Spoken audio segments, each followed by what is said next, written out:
+2 oxidation state में है, तो इसलिए इसमें जो इलेक्ट्रॉन है d ऑर्बिटल में वो 8 है। In this complex the ligand chlorine is a weak, ये दुर्बल लीगेंड है, इसलिए इलेक्ट्रॉन का पेयरिंग नहीं होता है। और जो कॉम्प्लेक्स है ये पैरामैग्नेटिक इन नेचर होता है, अनुचुंबकीय होता है। और जो ज्यामिति है वो चतुष्फलकीय होता है। इस चित्र में हम देखते हैं निकल के 3d ऑर्बिटल में 8 इलेक्ट्रॉन है और 4s में 2 इलेक्ट्रॉन है। संकुल में निकल जो है वो +2 ऑक्सीडेशन स्टेट में है। s ऑर्बिटल से 2 इलेक्ट्रॉन निकल जाते हैं और ये s ऑर्बिटल वेकेंट होता है। क्लोरीन एटम चूंकि ये दुर्बल लिगेंड है तो इसमें पेयरिंग नहीं होगा, तो आउटर ऑर्बिटल 4s और 4p ऑर्बिटल, ये 4 ऑर्बिटल हाइब्रिडाइज करके sp3 4 हाइब्रिडाइज्ड ऑर्बिटल बनाते हैं। और इन हाइब्रिडाइज्ड ऑर्बिटल में क्लोरीन जो है अपने electron lone pair of electron देता है और इस तरह से इस संकुल का निर्माण होता है। दूसरा लेते हैं हम संरचना स्क्वायर प्लेनर कॉम्प्लेक्सेस, वर्ग समतलीय संकुल। एग्जाम्पल लेते हैं हम टेट्रासाइनिडो निकलेट आयन। उसी तरह से निकल का जो इलेक्ट्रॉनिक कॉन्फ़िगरेशन है 3d8 4s2 है। निकल +2 ऑक्सीडेशन स्टेट में है, तो यहाँ पे जब निकल +2 ऑक्सीडेशन स्टेट में है तो इलेक्ट्रॉन जो है s ऑर्बिटल से निकलेगा। यहाँ पे साइनाइड जो है ये स्ट्रॉन्ग लीगेंड है, एक प्रबल लीगेंड है, और इस कारण से यहाँ पे जो 3d ऑर्बिटल है इसमें इलेक्ट्रॉन का जो है ये पेयरिंग हो जाएगा और पेयरिंग होने के कारण जो है इसमें एक d ऑर्बिटल वेकेंट रह जाएगा। वेकेंट होने के कारण एक d, एक s और 2p dsp2 का हाइब्रिडाइजेशन होगा और 4 इस तरह से हाइब्रिड ऑर्बिटल देंगे, dsp2 हाइब्रिड ऑर्बिटल देंगे, जिसमें साइनाइड अपने जो है लोन पेयर ऑफ इलेक्ट्रॉन दे देंगे और इस तरह से संकुल का निर्माण होगा। पहले हमने देखा था कि जो निकल जो उस संकुल में जो है अनपेयर्ड इलेक्ट्रॉन्स था और उस कारण से वो अनुचुंबकीय गुण रखता था। यहाँ पे इसके अंदर कोई भी अनपेयर्ड इलेक्ट्रॉन नहीं है, इसलिए ये कॉम्प्लेक्स जो है डायमैग्नेटिक इन नेचर है और इसकी जो ज्यामिति है वो स्क्वायर प्लेनर या वर्ग समतलीय होता है। Coordination number 6। Coordination number 6 means धातु के चारों ओर 6 लीगेंड या धातु जो है 6 लीगेंड से घिरा हुआ है। एग्जाम्पल लेते हैं हेक्साफ्लोरिडो कोबाल्टेट आयन। कोबाल्ट का जो एटॉमिक नंबर 27 है, कॉन्फ़िगरेशन है 3d7 4s2, d में 7 इलेक्ट्रॉन है, s में 2 इलेक्ट्रॉन है। कोबाल्ट यहाँ पे +3 ऑक्सीडेशन स्टेट में है, तो इसमें जो 3 इलेक्ट्रॉन निकलेंगे 2 s से और एक d ऑर्बिटल से निकल जाएगा।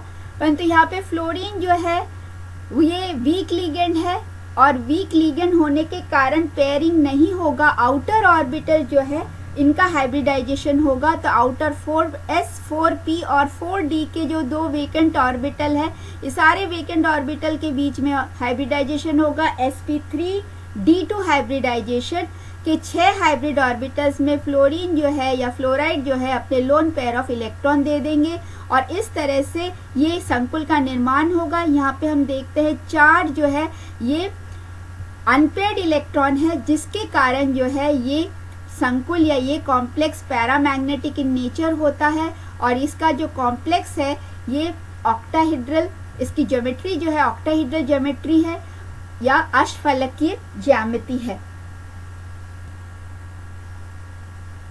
एक और एग्जाम्पल देख लेते हैं हेक्साअमीन कोबाल्ट आयन। इस कॉम्प्लेक्स में भी कोबाल्ट जो है +3 ऑक्सीडेशन स्टेट में होता है और परंतु एमीन जो है स्ट्रॉन्ग लिगेंड होने के कारण इसमें पेयरिंग हो जाता है।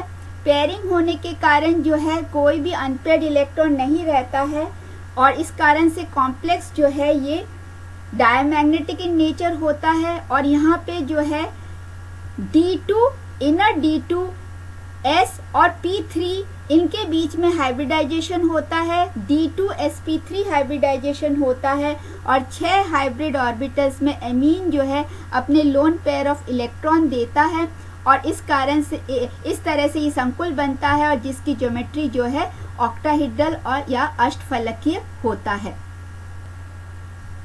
सेकेंड और थर्ड ट्रांजिशन सीरीज के जो कॉम्प्लेक्सेस है ये ज़्यादातर जो है कोऑर्डिनेशन नंबर 6 के कॉम्प्लेक्स बनाते हैं, परंतु ये हायर कोऑर्डिनेशन नंबर जैसे कि 7 फॉर एग्जांपल हेप्टाफ्लोरिडो जिरकोनियम के साथ ये कॉम्प्लेक्स बनाता है जिनका शेप जो है पेंटागोनल बायपिरामिडल होता है, पंचकोणीय द्विपिरामिडीय संरचना होती है। उसी तरह से ऑक्टाफ्लोरिडो जिरकोनियम जिसका शेप या जिसकी जो संरचना है वो वर्गाकार विपरीत प्रिज्म स्क्वायर एंटीप्रिज्म होता है। एबंडेंस बाहुल्य। The occurrence of the elements of second and third transition series is very little in the nature. According to weight, iron is in 4th place, titanium in 9th place and manganese holds the 12th place. Elements of first transition series obeys Harkin's rule. According to this rule, atomic number of even numbers are found more in comparison to the atomic number having odd numbers. The exception is manganese. Metal-metal bonding and cluster compounds. धातु-धातु बंधन एवं गुच्छ यौगिक. There is less chance of formation of bond between two metals in the first transition series, but it is very common in the second and third transition series. Some of the examples are given here. Ruthenium, osmium, iridium, rhodium forms complexes with carbon monoxide, rhenium with chlorine.